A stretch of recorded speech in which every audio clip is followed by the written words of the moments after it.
All right, today we're going to look at your mind in a totally different way, not as some big mystery, but as a piece of tech, basically a computer that you can actually learn to operate way more effectively.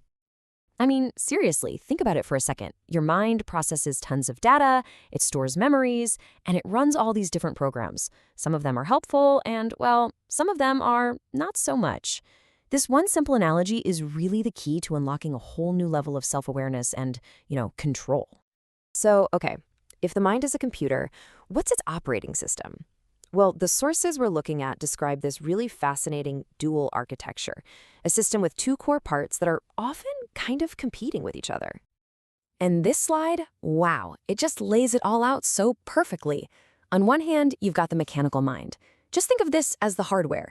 It's like an automatic recorder that's just imprinting everything it sees and hears. It's the reason our thoughts often feel like they jump like a monkey all over the place. Then you've got the intellectual mind. This is the active, conscious operator, the programmer who gets to decide what the hardware is actually supposed to do. So that operator, that programmer, it actually has a name, viveka. It's this faculty of discrimination. It's the part of you that can actively choose what to focus on, what to record, and what to just ignore.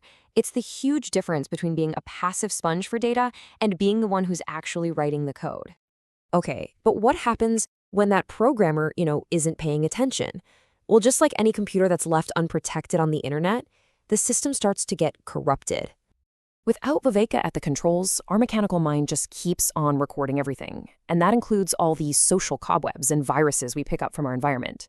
These are all those limiting ideas, all the negativity we just absorb without thinking.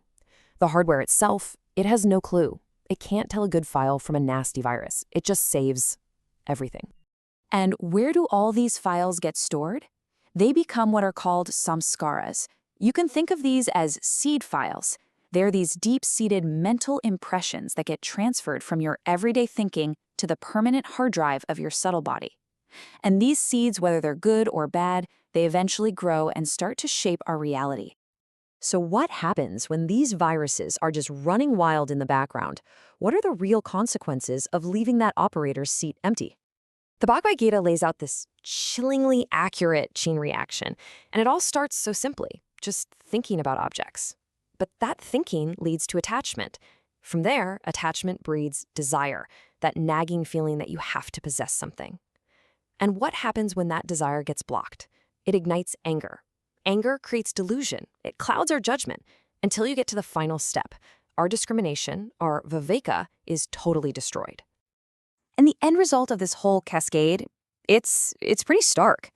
The text says that when discrimination is destroyed, a person perishes. They lose the one tool that allows them to navigate life consciously. They literally become a victim of their own corrupted programming. Okay, that sounds super grim, I know. But hey, don't worry, the system isn't a total write-off. The same sources that diagnose the problem also give us the ultimate troubleshooting guide to debug your mind.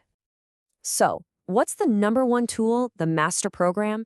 It's something called satsang, which literally means good company. It's described as the ultimate antivirus software.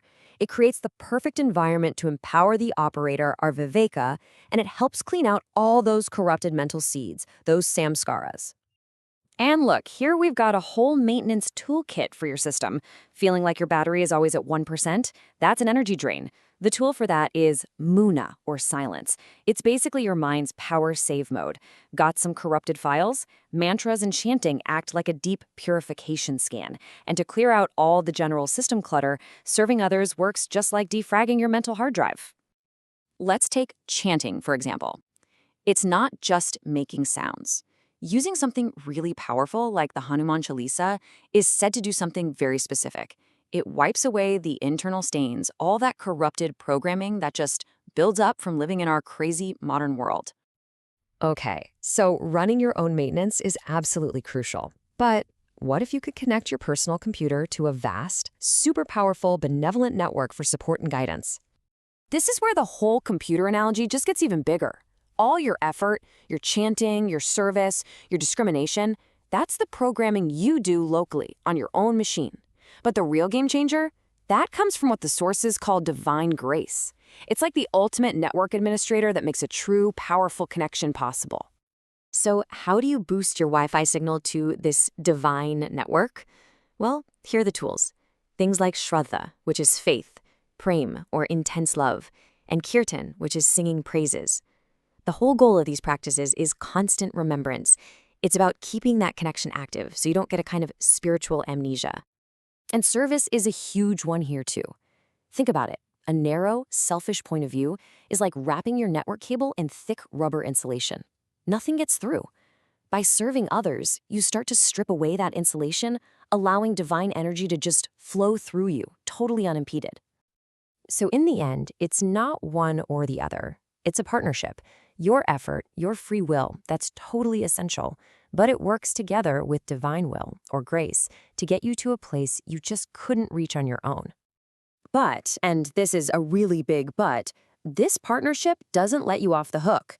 The sources are crystal clear on this. You are free to act. You are the one clicking the links and choosing which programs to run. You can't turn around and blame the system administrator for the viruses you decided to download. Which brings us all the way back to the main idea here. You are the user of this incredibly powerful machine. So the real question, the one you have to ask yourself, is this. Are you just going to be a passive user letting the system run itself on autopilot? Or are you going to step up, take the keyboard, and become the conscious programmer of your own mind?